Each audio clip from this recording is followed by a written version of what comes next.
Government is looking to restructure NYSC to create jobs and accommodate the diaspora, says Finance Minister. UK inflation moves back up to 40-year high as Brits battle cost of living crisis. Oil prices rise as investors seek riskier assets and on China demand outlook. This is Business Express on a network service of the NTA, and we are reaching you from Abuja, the nation's capital. I am Benny Adams, your guide.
Good to have you join us. It's time to talk business. I'll start by telling you that digital access has been identified as a major means of realizing Nigeria's desire of becoming Africa's ICT hub. Kenneth Nanim reports that Policy Innovation Center and its partners have put together a co-creator workshop to drive an all-inclusive digital transformation through access. Nigeria's target is to achieve 98% broadband penetration by 2025. The plan is that by 2030, 95% of the country's population would have become digitally literate. To this end, Policy Innovation Center and partners are championing conversations amongst the public and private sector to put in perspective challenges of inclusive digital access with a view to proffering solutions. When Nigerians have digital access, we're able to learn the world that are doing very well. There are countries where people have digital access. At the end of the day, what we want to see is improved functionality, improved livelihood, improved literacy, improved outcomes for health and education. For the IT regulator, this kind of intervention is apt to drive various public-private initiatives of government towards the utilization of available data. For instance, if we are training maybe 1,000 people on digital skills in a year, if the private sector is encouraged, they can also train. Maybe they train 1,000. At the end of the day, you'll be having maybe 1 million person trained sweatlessly. To ensure that recommendations from these projects are not shelved elsewhere to gather dust, the organizers also unveiled plans to inaugurate the committee of practice who would continually stimulate public-private sector dialogue on the operational roadmap to an inclusive digital access. Kenneth Nanim. And stakeholders in the oil and gas sector have commended the present administration's effort at turning the tide in Nigeria's oil and gas sector. Lydia Sampson reports that the Chief Executive Officer of Oil Serv Limited, Emeka Okwasa, is of the view that more needs to be done to curb pipeline vandalism and more investment in the energy mix to ensure a robust gas utilization for power, transportation and other forms of energy. Gas is not easily stolen because you cannot steal gas, you have no way to contain it. But the problem that affects gas is that a lot of the gas we produce in Nigeria today is what we call associated gas. The gas we produce in association with the oil that is being produced. So when oil production goes down, it affects the gas also. And following the devastating floods that have affected states across the country, Minister of Finance, Budget and National Planning Zainab Ahmed has been speaking government plans to mitigate the effects. Responding to questions during the 2023 budget breakdown presentation, the minister said already President Muhammadu Buhari has issued directives geared towards bringing immediate succor to those affected. More details will come in our subsequent bulletins. And moving on, Nigeria is used to seasonal flooding, but this year has been significantly worse than usual.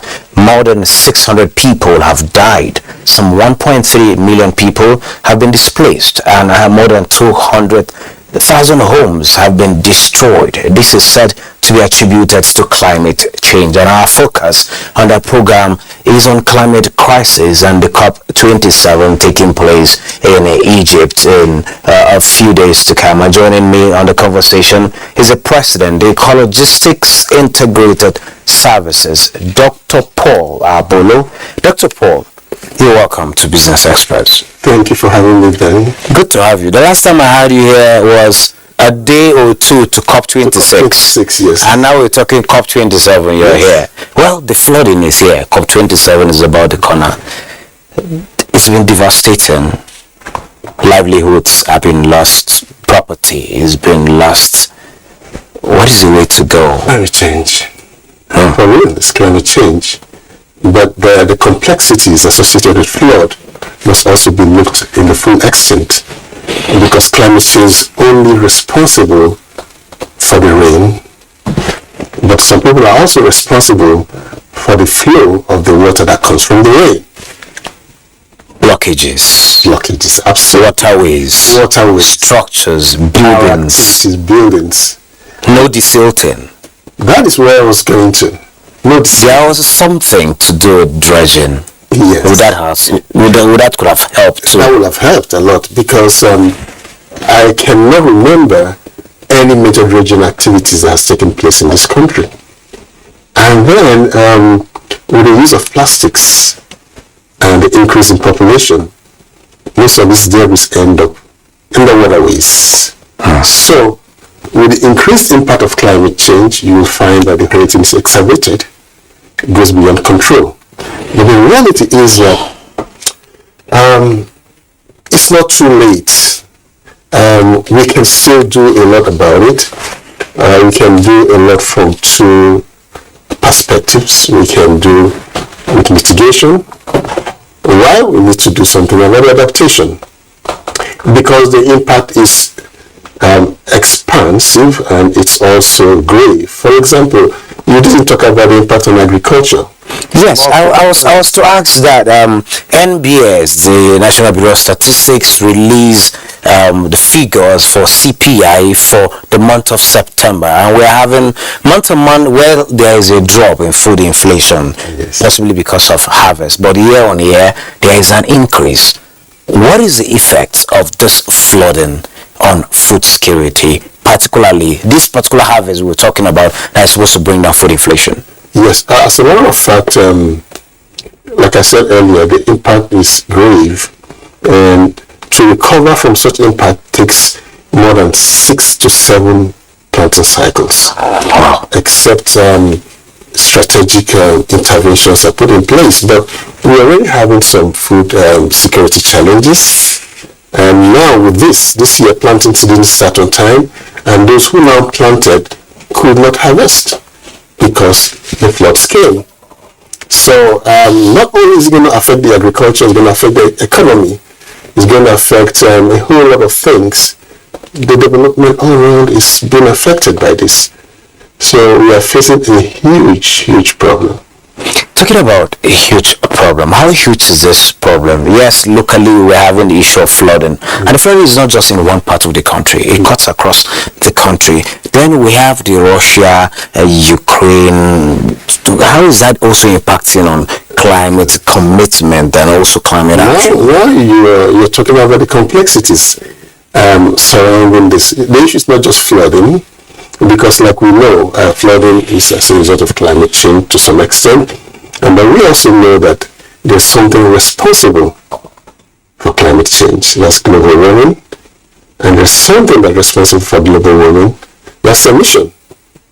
So the climate action is geared towards reducing emission, and then with the issue that's happening in Ukraine now and the rest of it, Russia is one of the big suppliers of natural gas, is causing a huge disruption in the climate change plan because there is need to source power.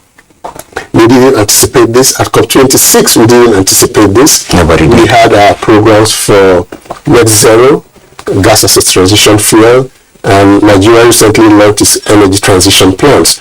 All these plans were going so well before this disruption came. And I'm going to tell you that it's going to affect a lot of the energy transition plans.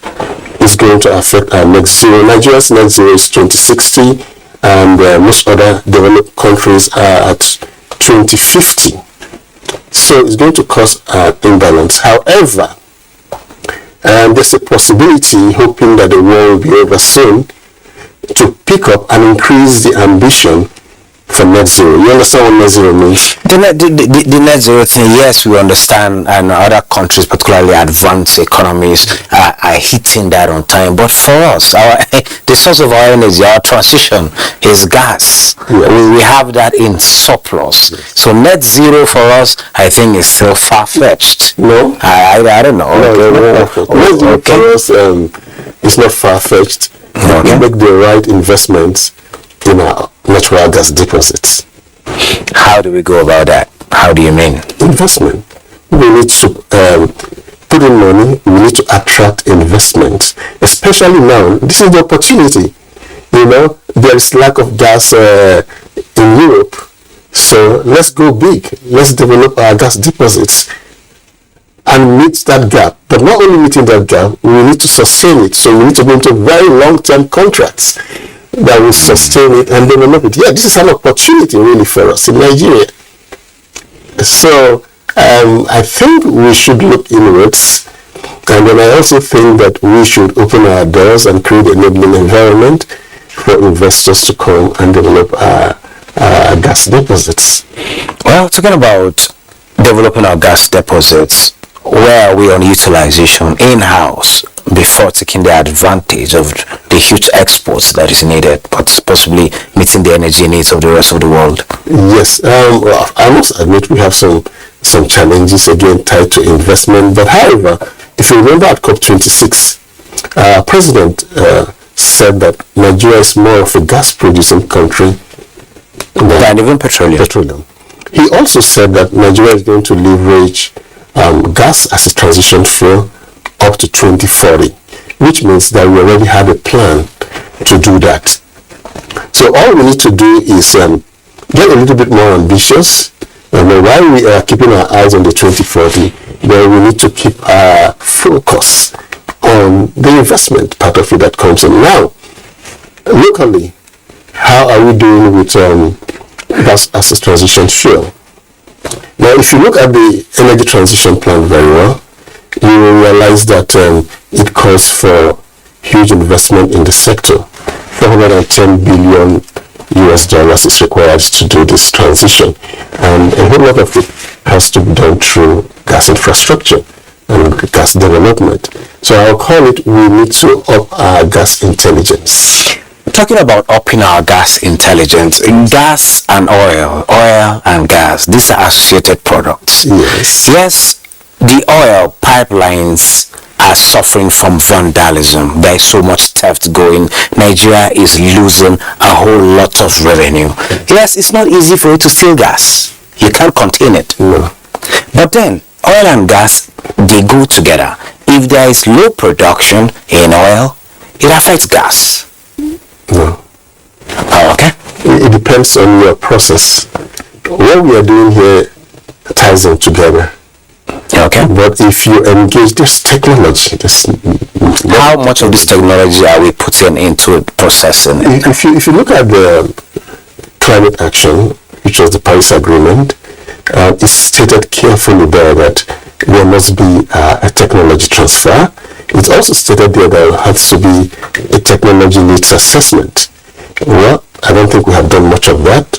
You need to do a technology needs assessment first and know where we are in terms of the technology that will take us to where we need to be.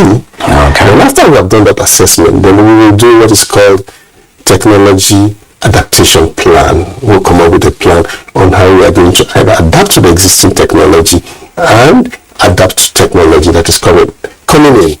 So that is in the Paris Agreement. So all we need to do is to lift that which is in the Paris Agreement and distill it down to our plans and our initiatives locally. Let's talk about COP27. A lot of things that are happening today were not something COP26 saw. Yes. And they came to be. What would be the talking points at COP27 now with what is happening? And would there be a possible projection of curbing some of these? Well, they are climatic. Some you say you can't control them. Yes. So whichever way, you are experts. What are the talking points at COP27? COP27 is going to be a blast. It's exciting because, it's like the climate change challenges waited to come at a time where at COP27 you cannot lose focus of what is happening. However, COP27 we are looking at climate finance. Okay. Because that's huge. Yes, because without finance, all the stuff we're talking about can happen.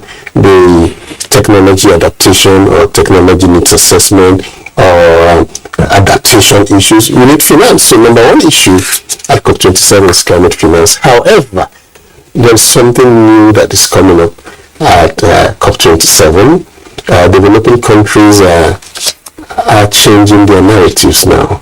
We are looking at reparations. We are no more moving. We are moving from aid to reparations. Someone should pay for some damage. So that's been done years. Don't ask for help. Why would I ask you for help to solve the problem that you created? For those who created such problems, are they ready for repatriation? And in any case, yes, I understand why Africa or developing economies should be going for that. It is a huge investment. We're talking about emerging economies, African economies recovering from the effects of COVID-19, then the disruptions that have come with the war, and now we're talking about climate. We're talking about implementing a budget with so much deficit. So where is the money coming from? So possibly this way COP27 is going. How realistic? Realistic before now, it is realistic. Okay. Yes, now we need to know that it's come down to issues where we need to really sit and reassess our position and reassess whatever we had negotiated before. For example, can you imagine the huge impact of climate change in Nigeria over these last few months? A lot of losses. How are we going to get out of that with an economy that is struggling? Somebody needs to pay for it, and it's not just talk, it's not just paperwork. We need to go to COP27 equipped with documents, equipped with evidence, facts, equipped with our financials, and say, here, before we start saying anything, these are the problems we have encountered because of you. So let's talk about how you are going to deal with the problems that you caused. We're not going to ask you for aids. We're not going to ask you for help. At the same time, at that point, you can now discuss on a level plane. Now, COP27 is also going to look at instruments, carbon instruments. And I'll explain that to you shortly. We're going to look at carbon instruments that actually apply to developing countries. Okay. Because we talked about Ukraine earlier. Yeah. You'll find that because of the issues that's happening in Russia and Ukraine, some of the fossil fuel plants have been opened, which means that emission is going to go up. Talking about emissions, well, anytime we bring the issue of emissions, I get skeptical for our immediate environment. But this should be a topic for another day. For want of time, we'll get to talk about this before you get to go for COP27. Thank you so very much, Paul Apollo, for sharing your thoughts with us at this particular point in time. Thank you for having me. Good. Moving on, let's take a trip to the commodities market.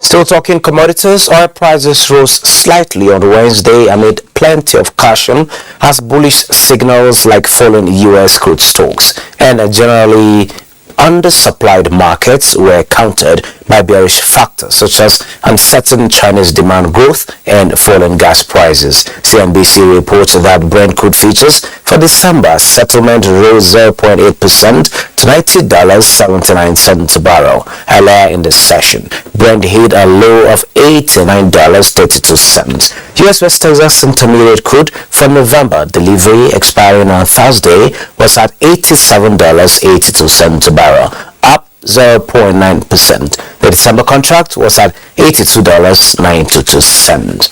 Well, next is updates on the global market. Global stocks were a touch softer this Wednesday, with sentiment caught between upbeat earnings and further signs that strong inflation will keep major central banks firmly in rate hiking mode. European markets opened higher but were flat within the first hour of trading. The DAX rose 0.21%. London's FTSE depreciated by 0.02%, while the French CAC against 0.69%. In the US, Nasdaq futures rose after the major averages posted a second straight day of gains, and Netflix reported strong earnings. Futures tied to the Nasdaq 100 added 0.72%. S&P 500 also gained 0.49%, while the Dow Jones Industrial Average gained 84 points. Stocks in Asia were mixed this Wednesday following the second day of gains in major U.S. indices. The Hang Seng Index in Hong Kong fell around 2.38% to 16,511.28. The Shanghai Composite also depreciated by 1.19%, while the Nikkei 225 in Japan is scorching inflation in the region. While Namibia's overall index led gains at 0.56% to 1,483.63. And that's Global Market Review. I am Neka Uko. Thank you, Neka. Moving on, Minister of Finance and National Planning Zainab Ahmed says Nigeria is committed to strengthening transparency in its public financial management towards boosting domestic resource mobilization.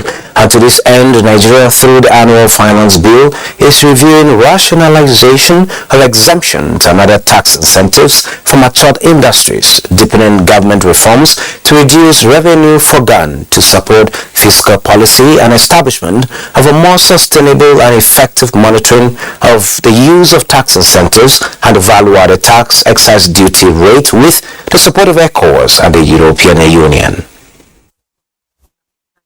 The tax expenditure that the federal government has been giving has encouraged industries, manufacturers to stay afloat even with the COVID pandemic, and also to say that they have been able to keep their staff. The ratio tax to GDP is very low in Western Africa, so it is very important for the ECOWAS member states to be able to mobilize more taxes, and also, of course, to be able to follow, monitor, evaluate this use of the taxes. Particularly here in Nigeria, the government is giving most of the time a lot of incentive and giving also subsidy to a lot of things.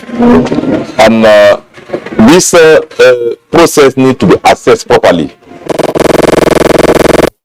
That wraps Business Express for today. Join us again tomorrow morning at 9:30 for a fresh edition.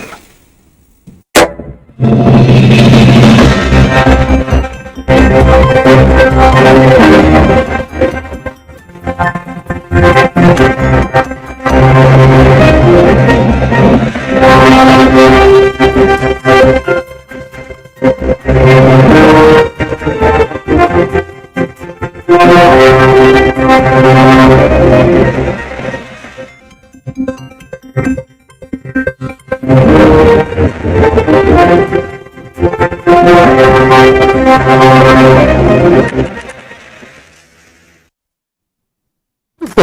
a day, 7 days a week.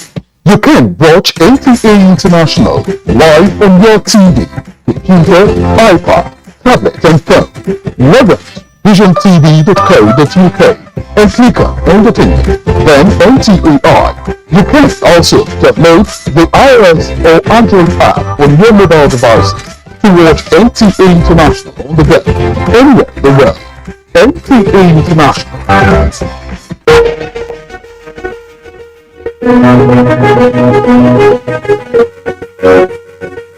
Nigeria is Africa's most populous nation, with cultural and media influence throughout the entire continent. But it's facing a conservation crisis.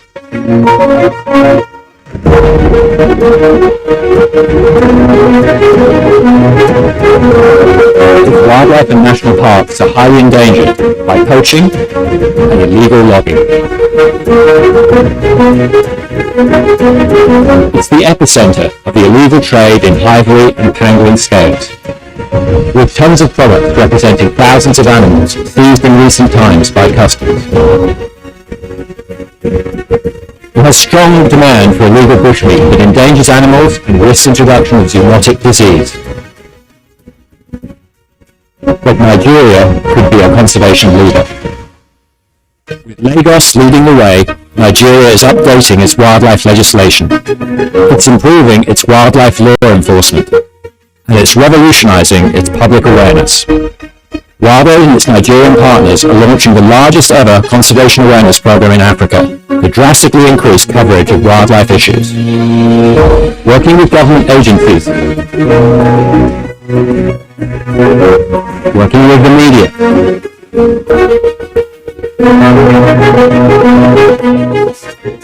working with prominent Nigerian ambassadors.